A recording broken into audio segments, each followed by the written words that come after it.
John Ulzheimer is known as one of our nation's most recognized credit experts. Having worked for 28 years in the credit industry, John has become one of the most prolific speakers about credit and the go-to authority on answers to credit-related questions. Credit Countdown with John Ulzheimer.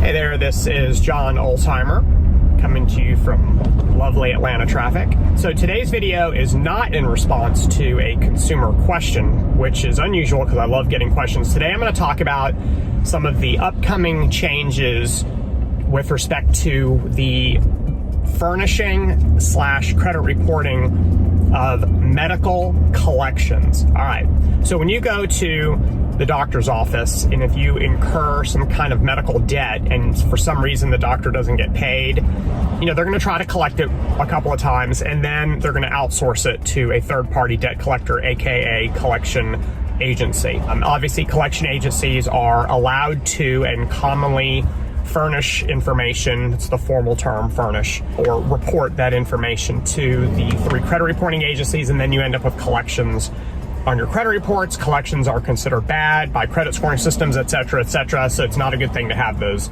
on your credit reports. There are some changes with respect to medical collections. As of July 1st of 2022, there are going to be 3 significant changes to how medical collections make their way to credit reports. Number 1, this is an easy one. Any medical collection that is less than $500, the credit reporting agencies don't want them, period. So if you have medical collections, $100, $200, $300, they are not going to show up on your credit reports. You still have them, but they're not going to show up on your credit reports because the credit bureaus have now set that threshold of $500 minimum medical collections, or don't even try to report it to us. So that's number 1. Number 2 is the delayed reporting requirement. Right now, debt collectors have to wait 6 months before they report medical collections to the credit bureaus. That is going to be extended to 12 months. So even if you end up with a medical collection, it won't hit your credit report for an entire year from the date of the default of the original account with the doctor's office or the medical services provider. So that's good news. It gives the insurance company time to pay the debt, and so it would never show up as a collection anyways because of that. And then finally is the removal of medical collections that are showing up on a credit report. So pre-July 2022, if a medical collection is paid or being paid by insurance, then the credit reporting agencies are going to require that it be deleted.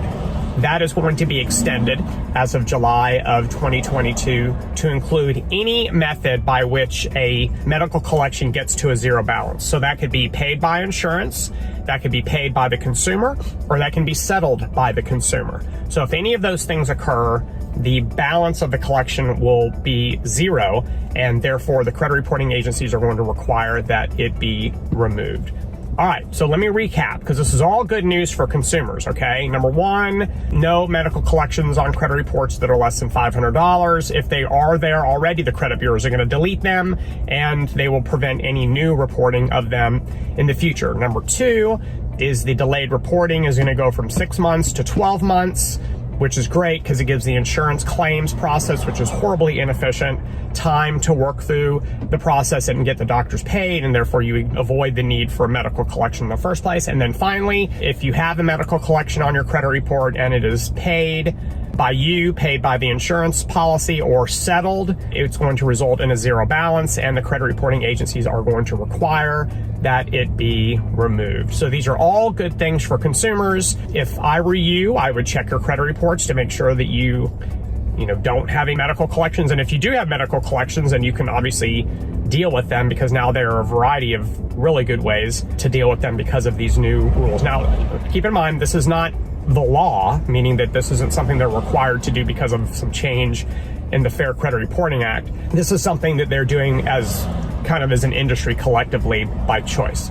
So if you have any other questions about this, drop them in the comment section below. No, this does not apply to other collections. This applies to medical collections. All right, I know I'm going to get 1,000. What about my credit card collection? What about my apartment lease collections? No. This is medical collections. So if you have any other questions, drop them in the section below. Have a great rest of your day. We'll talk again soon. For more videos and credit tips from John Ulzheimer, go to www.tradelinesupply.com.